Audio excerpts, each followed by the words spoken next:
कन्नड शहरातील राजे संभाजी मैदानावर सरफरोश क्रिकेट ग्रुपच्या वतीनं आयोजित KPL2 क्रिकेट स्पर्धेच्या अंतिम सामन्यात मकरनपूर 11 स्टार संघानं शानदार कामगिरी करत SD लष्कर संघावर 31 धावांनी दणदणीत विजय मिळवलाय।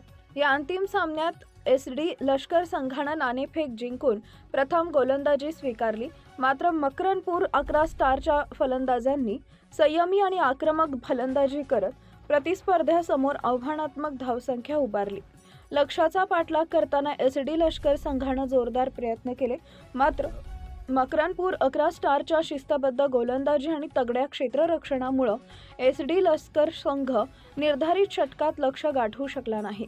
अखेर 31 धावांनी मकरनपूर 11 स्टार संघानं अंतिम सामना जिंकत KPL2 चषकावर नाव कोरले आणि कन्नड शहरातील क्रिकेट प्रेमींमध्ये मोठा उत्साह पाहायला मिळाला। या विजयामुळे मकरनपूर 11 स्टार संघाची सर्वत्र प्रशंसा होत असून क्रिकेट वर्तुळात जोरदार चर्चा सुरू आहे।